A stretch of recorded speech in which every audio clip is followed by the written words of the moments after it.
बिहार विधानसभा चुनाव में सभी उम्मीदवार अपने अपने क्षेत्र में दौरा करने में लगे हैं। कहीं प्रत्याशी तो कहीं प्रत्याशी के प्रतिनिधि लगातार बैठक करने में लगे हैं। वहीं पालीगंज विधानसभा के महागठबंधन के प्रत्याशी संदीप सौरभ भी लगातार क्षेत्र में दौरा करने में लगे हैं। क्षेत्र दौरे के दौरान जनबोल न्यूज के संवाददाता गोलू से बातचीत में क्या कुछ कहते हैं महागठबंधन के प्रत्याशी संदीप सौरभ, आप सुनिए।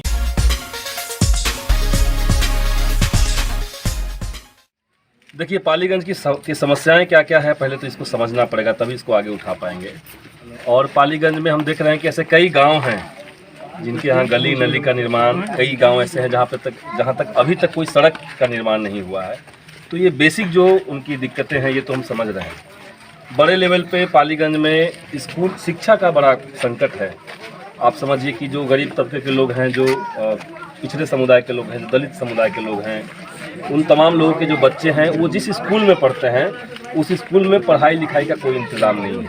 और ये संकट सिर्फ पालीगंज का नहीं है, ये पूरे बिहार के स्तर पर संकट है। और इसलिए चुनाव में हम लोग स्कूली शिक्षा व्यवस्था को ठीक करने का एक सवाल, इसको मुद्दा बना रहे हैं। इसके अलावा किसानों का जो संकट है पालीगंज के भीतर, पालीगंज में लोग जानते हैं कि नहरों का जाल बिछा हुआ है और ये आज का नहीं है, अंग्रेजों के ज़माने से यहाँ नहर है, लेकिन उस नहरों का कोई देखरेख नहीं हुआ। और कई सारे नहर ऐसे हैं जो उड़ाही के अभाव में वो पूरी तरीके से भर चुके हैं, उसमें मलबा भरा हुआ, उसका उगाही चाहिए, उसका पक्कीकरण चाहिए। जो बिस्कोमान का सेंटर्स होता है जहाँ से खाद मिलता है किसानों को, वो सेंटर नज़दीक के इलाके में कहीं नहीं है, जिसके चलते लोग खाद जो है ब्लैक में ले रहे हैं। ये सवाल है। पालीगंज बाज़ार का सवाल है, बाज़ार में देखिए जाम का संकट, वहाँ दुकानदारों का कहीं इंतज़ाम करना चाहिए। बस स्टैंड का सवाल है, बिहटा से लेकर के औरंगाबाद तक एक रेल लाइन बने। तो ऐसे कई सारे सवाल हैं, इन सवालों पे हम लोग लड़ेंगे, संघर्ष करेंगे। देखिए, नीतीश कुमार का ये बहुत बेशर्म बयान है। आप समझिए कि जो नीतीश कुमार और नरेंद्र मोदी की सरकार देश के तमाम नौजवानों से रोजगार छीन रही है, नौकरी की संभावनाओं को कुचल रही है। और अब अगर वो सरकार ये कहती है कि हम किसी दलित परिवार में अगर किसी की हत्या होती है, मौत की बात नहीं है, हत्या की बात है, हत्या होती है तो हम एक परिवार के एक आदमी को नौकरी देंगे। सरकार ये क्यों नहीं बोलती है कि अगर किसी दलित परिवार में किसी की हत्या होती है तो हम हत्यारे को जेल में डाल देंगे? तो हत्यारे को जेल में नहीं डालना है इनको।